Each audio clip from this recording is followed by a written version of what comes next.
Hello everyone, कैसे हो सभी। आशा करती हूँ सभी अच्छे होंगे, मस्त होंगे और अपनी स्टडी में व्यस्त होंगे। तो अब हम साइंस स्टार्ट करेंगे और ये रीड मेंस और परी के लिए दोनों के लिए पढ़ सकते हैं हम। तो आज हम स्टार्ट करेंगे, चैप्टर है ध्वनि।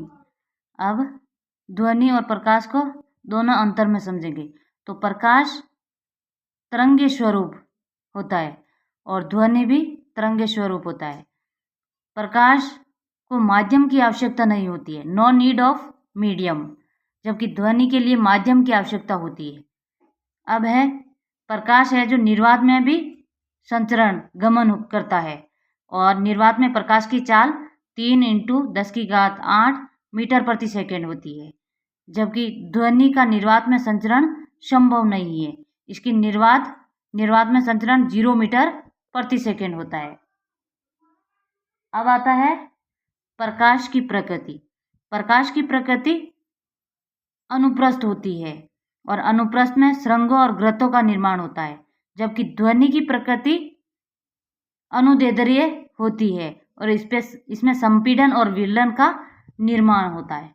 फिर आता है प्रकाश तरंगों का परावर्तन होता है, अपवर्तन होता है, विवर्तन होता है, व्यतिकरण और ध्रुवण संभव है। ध्रुवण का मतलब होता है जो प्रकाश में हमें छाया दिखती है ना, उसको ध्रुवण कहते हैं, जबकि ध्वनि तरंगों का परावर्तन, अपवर्तन, विवर्तन, व्यतिकरण संभव होता है, जबकि ध्वनि तरंगों का ध्रुवण संभव नहीं है, क्योंकि ध्वनि में क्या छाया बनती है? नहीं बनती है, केवल प्रकाश में छाया बनती है। इसलिए प्रकाश का ध्रुवण संभव है, क्योंकि इसकी प्रकृति अनुप्रस्थ है और ध्वनि की प्रकृति कैसी है? अनुदैर्ध्य प्रकृति की होती है। फिर आता है एक नोट करना, प्रकाश की तुलना में ध्वनि तरंगों का विवर्तन आसानी से प्रेक्षित होता है। प्रकाश की तुलना में ध्वनि तरंगों का विवर्तन आसानी से प्रेक्षित होता है और प्रकाश की अनुप्रस्थ प्रकृति के कारण इसका ध्रुवण संभव है। अब आता है प्रकाश की चाल, न्यू = c λ और ध्वनि की चाल n = v λ। अब आता है प्रकाश, जिसमें आता है विभगयोर, यह हम वर्ण विक्षेपण से देख सकते हैं। जैसे यहाँ अपवर्तनांक, आवृत्ति, भटकाव, विचलन और प्रकीर्णन यहाँ अधिकतम होता है और यहाँ निम्नतम होता है। केवल एक यहाँ क्या कम होता है? यहाँ होता है तरंगदैर्ध्य, जो लैम्डा यहाँ पे कम होता है। यहाँ से याद रखना मोस्ट इम्पोर्टेंट है। जैसे हम प्रिज्म से देख सकते हैं, यानी प्रकाश का मुड़ना यहाँ से स्टार्ट होता है, विभगयोर ऐसे चलता है, विभगयोर ऐसे चलता है। तो यहाँ प्रकाश का ज़्यादा मुड़ना होता है, तो प्रकाश का मुड़ना यहाँ से ज़्यादा होता है। अपवर्तनांक, आवर्ती सर्वाधिक यहाँ पर होता है वी पर, और रेड पर सबसे कम होता है। केवल तरंगदैर्ध्य रेड पर ज़्यादा होती है, वॉयलेट पर कम होती है। तो ऐसे याद रखना। फिर आता है ध्वनि की तरंगदैर्ध्य प्रकाश से ज़्यादा होती है।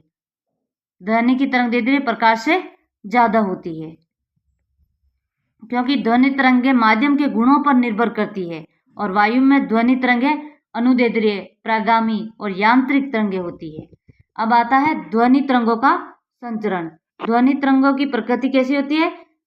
अनुदैर्ध्य होती है। इनमें तरंगों का कंपन तरंग संचरण के अनुदिश चलता है और संपीड़न और विरलन का निर्माण होता है, और संपीड़न और विरलन के रूप में संचरण होता है। ध्वनि तरंगों में कणों की कंपन गति पाई जाती है और इन कणों का नेट विस्थापन 0 होता है। ध्वनि की चाल ठोसों में सर्वाधिक होती है। ध्वनि की चाल ठोसों में सर्वाधिक होती है, इसके बाद लिक्विड में और सबसे कम गैस में। 5000 से 6000 मीटर प्रति सेकेंड सॉलिड में होती है और 1500 मीटर प्रति सेकेंड लिक्विड में होती है और 330 से 400 मीटर प्रति सेकेंड गैस में होती है ध्वनि की चाल। अब मोस्ट इम्पोर्टेंट है, ध्वनि तरंग माध्यम के प्रत्यास्थ और यांत्रिक गुणों से प्रभावित होते हैं। माध्यम के प्रत्यास्थ और यांत्रिक गुणों से प्रभावित होता है। एग्जाम्पल है माध्यम का घनत्व, आर्द्रता और ताप। मोस्ट इम्पोर्टेंट है कि क्वेश्चन आया था अभी लैब असिस्टेंट में, ध्वनि की वायु में चाल यानी निर्भर करती है और या बढ़ाती है, ऐसे वगैरह कुछ ऑप्शन आए थे। तो माध्यम का घनत्व बढ़ने पर ध्वनि की चाल बढ़ती है, आर्द्रता बढ़ने पर बढ़ती है और ताप बढ़ने पर बढ़ता है। लेकिन एक दाब होता है, उस पर कोई प्रभाव नहीं पड़ता है ध्वनि तरंगों पर। अब आता है ध्वनि से संबंधित कुछ परिभाषाएं। तरंग दैर्ध्य जो संपीड़न और विरलन के बीच की दूरी तरंग दैर्ध्य, और इसका मात्रक मीटर होता है क्योंकि दूरी को हम मीटर में नापते हैं। फिर आता है आवर्तकाल, एक चक्र पूरा करने में लगा समय आवर्तकाल। फिर आता है वेग या चाल, दूरी बटेवा समय, और v बराबर लैम्डा बटेवा टी। फिर आता है आवृत्ति, प्रति सेकंड कंपनों की संख्या, और या ऐसे भी याद रख सकते हैं कि एक सेकंड में किए गए कंपनों की संख्या आवृत्ति कहलाती है। आवृत्ति का मात्रक हर्ट्ज होता है। और एसी की आवृत्ति, हमारे इंडिया में एसी की आवृत्ति 50 हर्ट्ज होती है, और हमारे घरों में एसी की विद्युत धारा यूज की जाती है, अर्थात एक सेकेंड में 50 चक्र पूर्ण करना। और ह्यूमन ईयर की श्रव्य आवृत्ति 20 हर्ट्ज से 20,000 हर्ट्ज होती है। एक सेकेंड में 20 कंपन से 20,000 कंपन तक के कंपन को हम सुन सकते हैं। अब है आवृत्ति के आधार पर ध्वनि तरंगे या श्रव्य तरंगे। मोस्ट इंपोर्टेंट याद रखना, इसमें से क्वेश्चन आता है। अवश्रव्य में एग्जाम्पल आ जाएगा, श्रव्य में और प्राश्रव्य में। तो अवश्रव्य 20 हर्ट्ज से कम आवृत्ति की तरंगे अवश्रव्य होती है, और जहाँ आवृत्ति उच्च होगी तो वह आवृत्ति कम होगी वह तरंग दैर्ध्य उच्च होगा।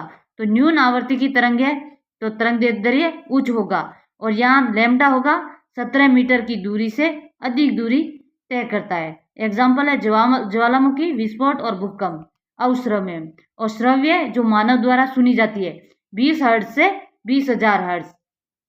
इसमें तरंग दैर्ध्य होता है 17 mm से अधिक और 17 mm से 17 मीटर तक।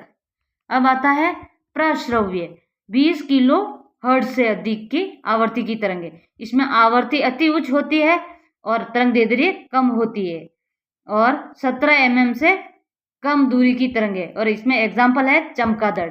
मोस्ट इंपोर्टेंट याद रखना, प्रश्रव्य में चमगादड़ और अवश्रव्य में ज्वालामुखी, भूकंप और विस्फोट।